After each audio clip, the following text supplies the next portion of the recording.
First of all, I'd like to just say thank you for having the courage to pursue the truth. And I'm very proud that you're Canadian, especially since truth has been so fraught lately in Canadian politics. My question is, what would you say to someone who has been through a traumatic experience and wants to avoid the culture of victimhood that encourages people to identify with their trauma and capitalize off of being the most victimized person? Okay, well, there's two things that I address there. People say this courage, they talk to me about my courage fairly frequently, and that's not right exactly. I just learned to be afraid of the right thing. And I really mean that. I mean, I saw in endless repetition in my clinical practice and in my own private life when my eyes were open, the consequences of not saying what was true. It's like whatever hell you might fall into by opening your mouth when you have something to say that isn't popular, it's nothing like the hell that you're going to envelop yourself in if you lose control of your own tongue and mind.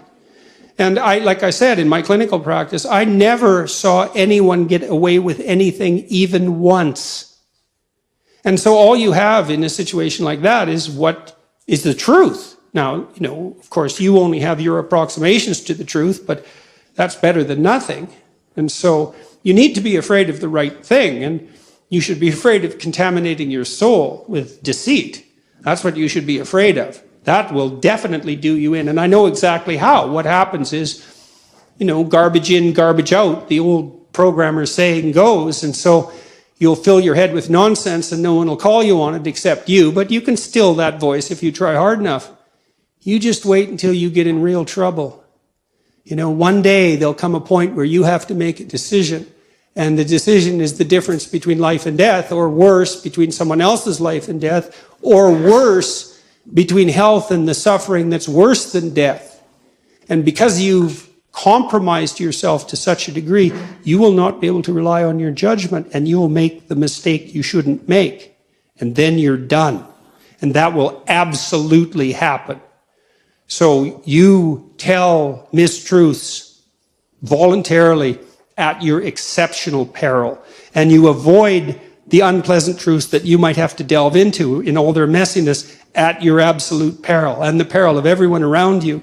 And so if you see that, you become afraid of that. That's hell. And hell is worse than death.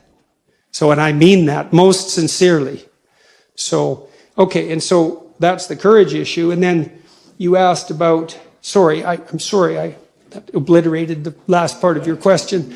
What would you say to someone who's gone through a traumatic experience and wants to avoid the culture of victimhood or identifying as a victim? Well, the first thing is, well, if you want to avoid that, you're sort of on the right path already, right? Because you have some vision of what it might be like not to be traumatized, to not be a victim. Well, first of all, I mean, in some sense, there's no shortage of victimhood. I mean, the existential psychotherapists in the 50s, taking a page from Heidegger, talked about thrownness, right? The arbitrary nature of our existence. I mean, here you are, you have the ethnicity and race that was bestowed upon you. You had no choice in that. You're the victim and the beneficiary of this particular historical moment. You're the victim and beneficiary of all the atrocity and the wonders of the past. You deal with your own emotions. You deal with the fact of this specific time and place, all of that. And there is a sense of, there's a sense of mortality, certainly, that's associated with that, with finitude and mortality. And you can easily say, in some sense, that we're all victimized deeply by our own susceptibility to vulnerability and tragedy. And I think that's true. But then the question is, well, what's the best way of dealing with that? And falling prey to it. When my daughter was young, she was very ill. And one of the things we told her repeatedly, and which I think she did very well to her credit, was often she was too ill really to be able to go to school because she couldn't wake up in the morning and she was in pain. But she needed to go to school. And one of the things we told her was, don't use your illness as an excuse. Right? Because you're already in trouble, kid. You got your problems and they're serious. But if you can hold on to the distinction between the part of you that can, in spite of this, and the part that can't because of it, and not blur that distinction, then that's one more thing you have on your side while you're attempting to struggle through this. And to her credit, she managed that, and quite pristinely, and that was extraordinarily helpful. It was very difficult at times. After she had had her hip replaced, she couldn't get around that well. And so we decided to put her in a motorcycle course, which was rather a terrifying thing to do since she just had a hip replacement, but she needed to have a scooter to get around. And so she went with her mother to this motorcycle course, and they were driving motorcycles, not scooters. And at one point, one of the people who was being trained wiped out on the motorcycle, and, it was rather traumatic, let's say. And she woke up the next day and was too afraid to go to the course. And so we said, well, it's understandable.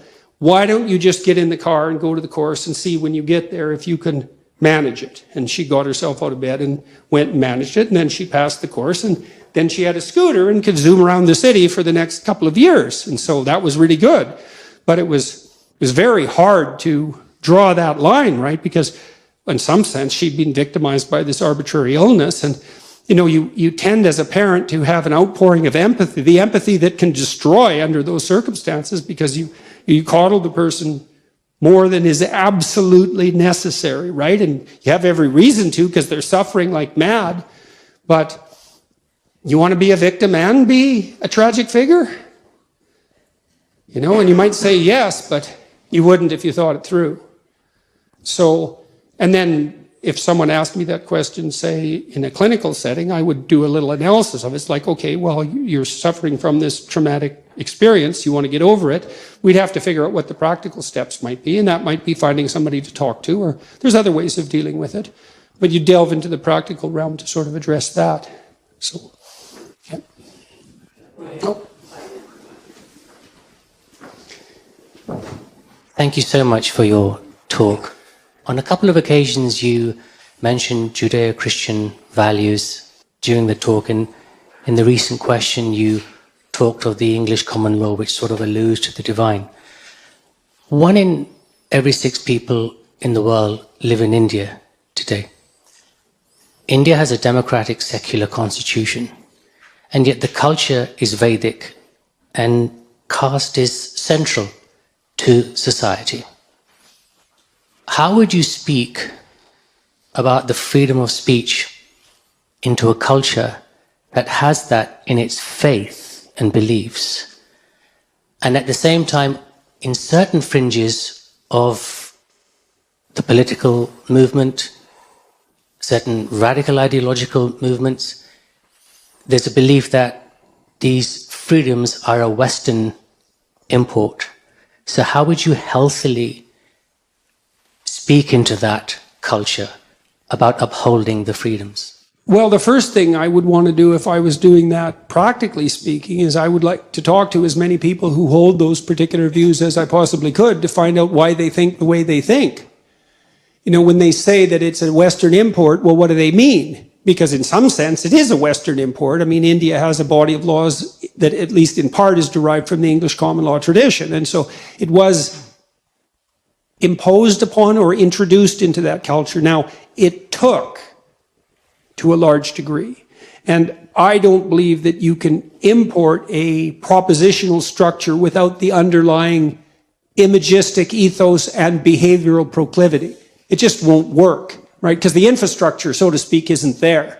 And so the fact that it has worked, at least to some, well, I would say some remarkable degree, because India is really a remarkable success story, indicates that there is some correspondence between the English common law tradition, which emerged gradually and in some sense incrementally and organically out of the will of the English population, and it matches the same strivings and proclivities that you might find elsewhere. I would also say that the relatively radical comparative economic success of states settled by England in its history of colonization, let's say, also points to a decent fit between the English common law tradition and a whole variety of other cultures. Now, that doesn't mean the match is perfect.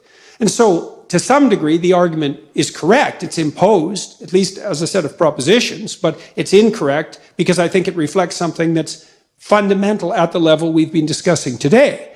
But if I was trying to mediate those disputes, and I've been having increasing numbers of conversations with people on the Islamic side of the world, trying to do exactly that, is the first thing I want to do is listen a lot, because I don't know what, I'm so ignorant about such things, I just don't know what people actually think.